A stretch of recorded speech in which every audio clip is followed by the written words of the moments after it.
hold this grain of sand. Tiny, insignificant. Now, imagine trillions upon trillions, an ocean of them, stretching further than your eyes can see, hotter than you can bear, drier than you can imagine. This is the Sahara. But what if this grain, this desert holds a secret? What if everything you think you know is wrong? This scorching emptiness was once this, lush, vibrant, teeming with life. Hippos, elephants, giraffes, roaming freely, rivers wider than the Nile, carving paths through green valleys. The Sahara was a paradise. How, when, and what happened? This isn't just desert history, this is Earth's greatest vanishing act. To understand the desert, we go deep, very deep. Hundreds of millions of years ago, dinosaurs rule a different world. The land beneath the Sahara, an ancient seafloor, the Tethys Ocean. Slowly, continents dance. Africa pushes north, a colossal crash. Africa meets Europe. Mountains erupt skyward, the Atlas, the Hoggar, the Tupsti. This slow-motion collision sculpted the stage. The basin was formed. The sand, that comes much, much later. Proof of that ancient sea. Look closely. Right there, fossils. Shells of creatures that swam where sand now burns. Locked in stone, whispering tales of a submerged Sahara. The bones of the land were laid down, layer upon layer. Sandstone, limestone, the silent bedrock beneath the dunes. A foundation laid in water, destined for aridity. Fast forward, the ice ages end. Earth warms. But here's the twist, Earth walls. A subtle shift in our planet's tilt and orbit.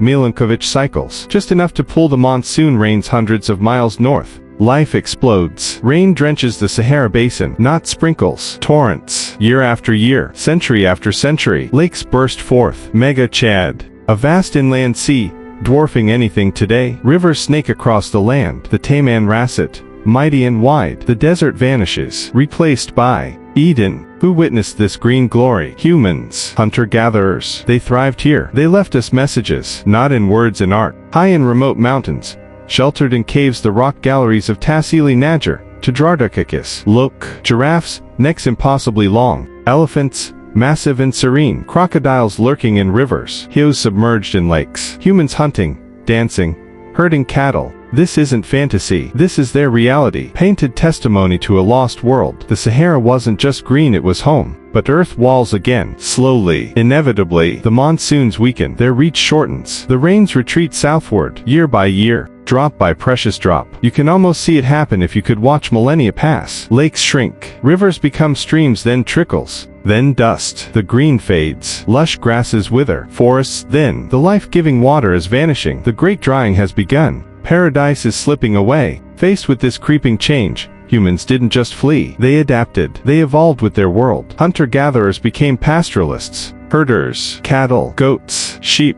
These became their moving wealth, their survival. They learned to track the last water holes, to find hidden springs. Their tools changed. Pottery emerged, vital for storing precious water, processing grains from dwindling wild grasses. Their settlements shifted, following the retreating green. They were becoming the people of the edge of the desert. Then came a revolution on hooves. Around 200-300 AD, a new creature entered the scene, the dromedary camel. Not native to Africa, imported from Arabia, a marvel of evolution, perfectly engineered for the new Sahara. Water stored for weeks, feet designed for sand, tolerance for brutal heat. This wasn't just an animal, it was a ship capable of crossing the ocean of sand that was now consuming the green. The camel changed everything. The age of the great caravans was dawning. The desert became a barrier but also a bridge of unimaginable value. South lay kingdoms rich beyond belief in gold, Ghana, later, Mali, Songhai. North lay the Mediterranean world, salt,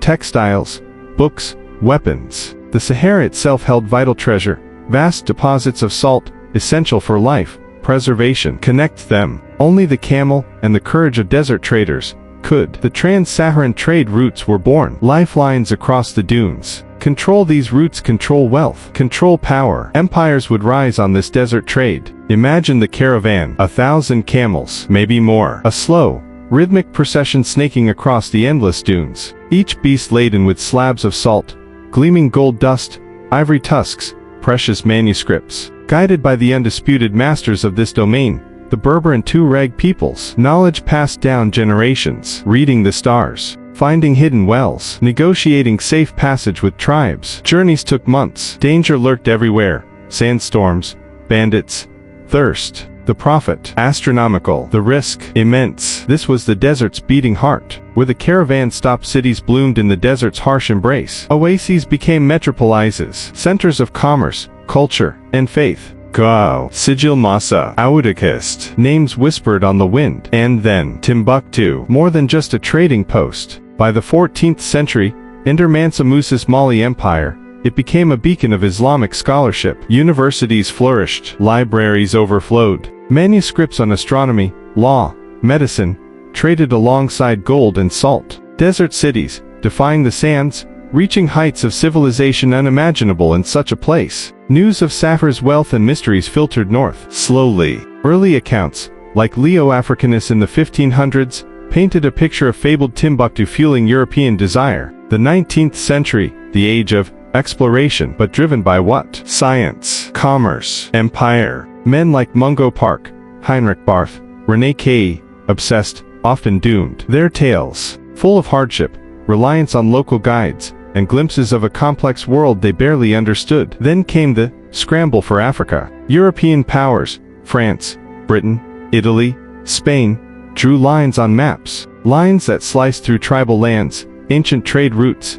ignoring the desert's own logic. The Sahara was carved up. A new, disruptive era began. The mid-20th century brought independence and new borders. The Sahara now spans nations: Morocco, Algeria, Tunisia, Libya, Egypt, Mauritania, Mali, Niger, Chad, Sudan. Modernity arrived. Trucks replaced some camels. Cities mushroomed on the desert fringe. Beneath the sands, riches of a different kind: oil, gas, uranium, phosphates, giant mines, pipelines, refineries, transforming economies, but bringing new challenges. And on the horizon, a new potential: vast, empty lands bathed in relentless sun. Solar farms. The Sahara could power continents. The ancient desert, a player in the modern energy game. But the Sahara hasn't stopped moving. It's growing. Desertification. The relentless creep of sand into the fragile Sahel zone, driven by climate change and human pressure. Overgrazing, deforestation. Water scarcity is critical. Ancient aquifers are being drained faster than rain can replenish them. Political instability grips the region. Conflicts in Mali,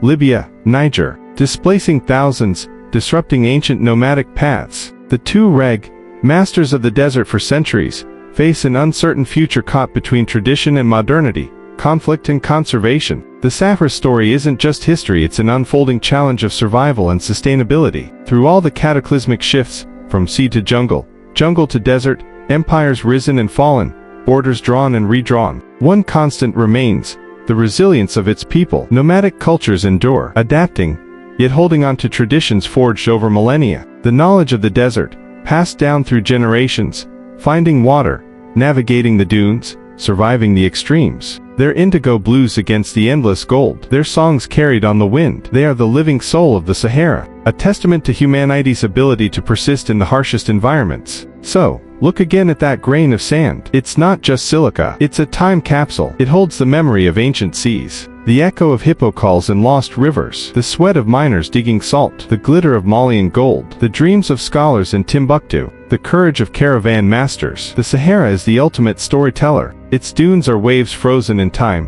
whispering tales of Earth's incredible dynamism and humanity's relentless spirit. It's a landscape of breathtaking beauty and brutal reality, a reminder of nature's power and our own fragility. It teaches us about change, dramatic, inevitable change, and about adaptation, survival. The Sahara isn't just a desert, it's an epic, written in sand and time. What part of the Sahara's epic journey shocked you the most? The hippos, the lost rivers, the mountains of salt traded for gold. Let me know your thoughts down in the comments. If you were captivated by Earth's greatest desert transformation, show some love, smash that like button. It truly helps the channel. Want more deep dives into history's most incredible stories? Hit subscribe and tap the bell so you never miss an adventure. Thanks for exploring the vast, hidden history of the Sahara with me today. Until next time, keep wondering.